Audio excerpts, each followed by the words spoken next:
Assalamu alaikum everyone, welcome back to another video. Today we're going to be watching the Hebrew word that proved the Quran is real. So, without further ado, let's go ahead and get into it. Make sure if you guys want to see some more stuff like this, go ahead and let me know down in the comments below, and also hit subscribe so you never miss an upload.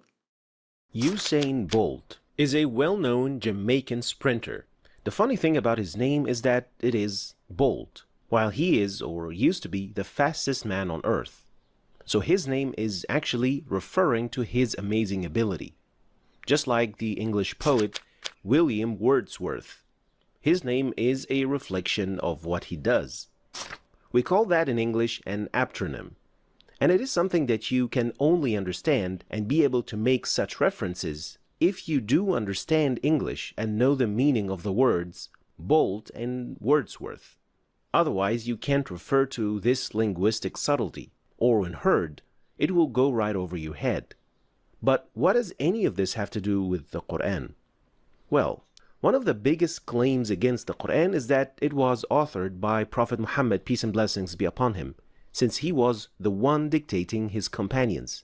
But surprisingly, the Quran contains some subtle clues and aptronym-like references to other languages that the Prophet, peace and blessings be upon him, could not have possibly known himself, proving in an interesting way the divinity of this book and emphasizing the linguistic marvel of the Quran.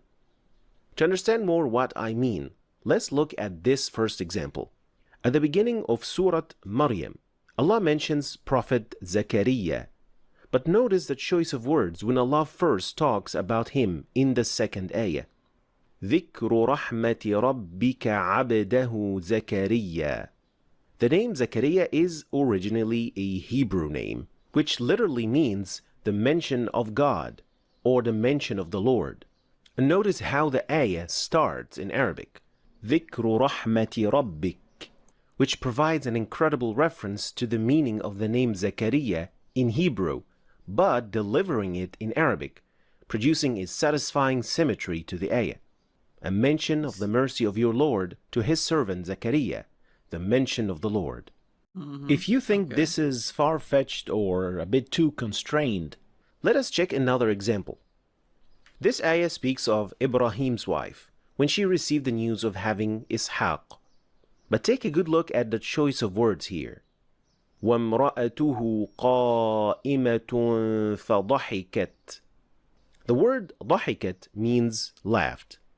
Do you know how many times this word was used in the Quran? Well, it Let me guess. Once. was chosen to be used in the Quran only once. I'm so smart. In this very ayah, when she received the news of having Ishaq.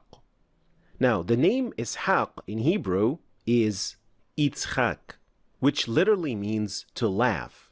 And it gets even better. The rest of the ayah. وَمِن وَرَاءِ إِسْحَاقَ يَعْقُوبَ. So Allah specifically used وَمِن وَرَاء. And after Ishaq, Yaqub.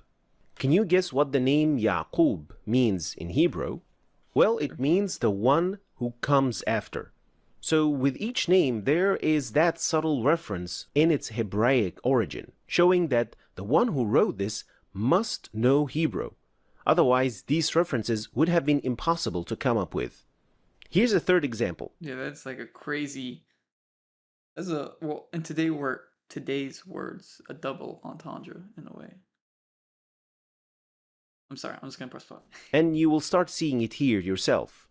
يا يحيى خذ الكتاب بقوة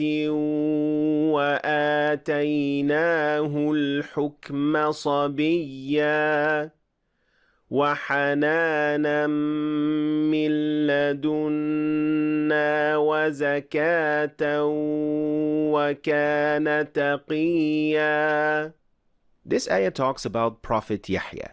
Here, Allah uses a very unique word describing what He granted His Prophet, Hanana, which means compassion, kindness, gracefulness. This word was not used in the Quran except in this context, in relation to His Prophet Yahya.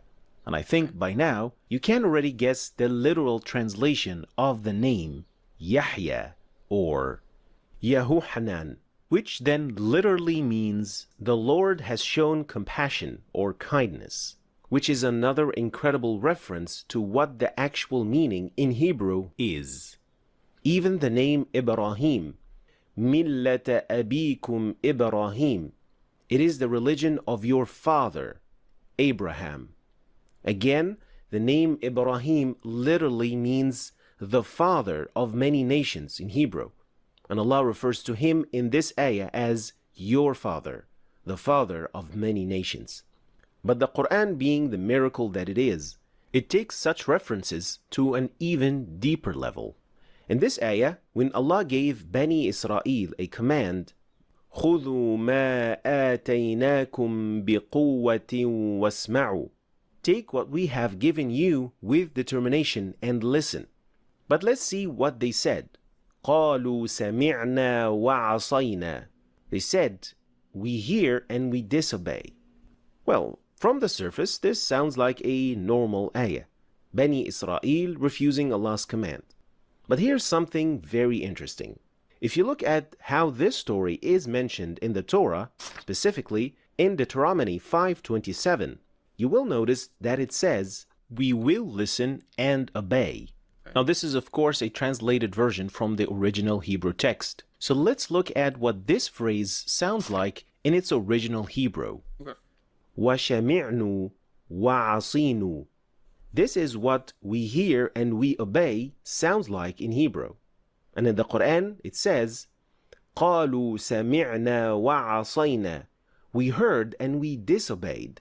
You can clearly hear the similarity of how these two phrases sound like across the two languages. Actually, no, no, that does not sound the same at all. Which is a clear reference to what they claim to have said in the Torah. Are my ears playing tricks on me? Did that not sound completely different? While in reality, they listened, but they disobeyed. Such references that transcend and go beyond a single language requires that you know both Arabic and Hebrew to get it, let alone to produce something like this. And this was something that Prophet Muhammad, peace and blessings be upon him, could not have done himself, simply because he did not only know Hebrew, but he was even unlettered in Arabic. But it is the one who knows everything that has revealed the Quran. And while such subtleties may have not been this clear to the Arabs, since they were more challenging to Bani Israel, there were other types of linguistic and stylistic subtleties that can be seen and noticed by the Arabs, like a portion of this ayah whose meaning reflects how it can actually be read.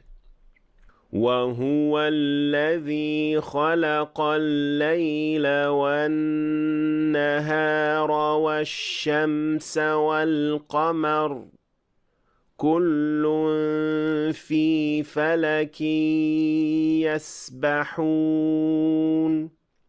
And he is the one who created the night and the day and the sun and the moon, all in an orbit, swimming.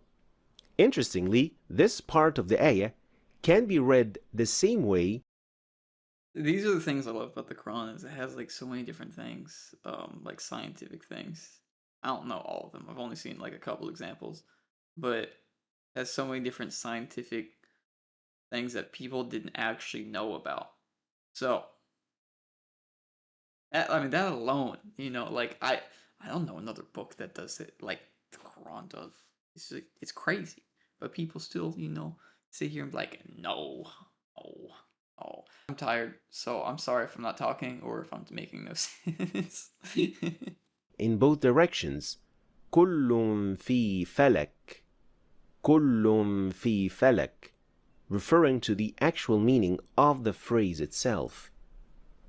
Finally, if you are already thinking, well, I can make something similar to what we have seen today. Some Arab poets have even written poems that could be read from right to left and from left to right. And by looking up some meanings of names, I too can come up with such references. And this is exactly where most of these oppositions get it wrong. They only look at the Quran from a single angle, and they want to imitate it, and they leave everything else behind. And then when challenged, they complain about moving the goalpost. The Quran is miraculous because it contains layers upon layers upon layers of miracles of all kinds and types. There are so many angles and aspects to it, which are all elegantly embedded into the text, and all of this exists at the same time in the same text, while providing accurate, scientifically correct, uncontradicting, and just simply linguistically marvelous text. But for us, it is not a mystery how something can be so perfect, because it is the word of Allah. Thanks for watching. If you want to start learning the tajweed, Thank you for the information. I still think that one thing sounded nothing alike. Everything else is great. Loved everything about it. I didn't know I didn't talk a lot, but I was just kind of intrigued with the video. But if you guys went like, if you guys like this video, make sure you hit the like button. Comment down below, please, something else for me to react to. I'm out of ideas, guys. Like it is hard for me to find something to react to. And then subscribe, and I will see you guys all later. Assalamu alaikum.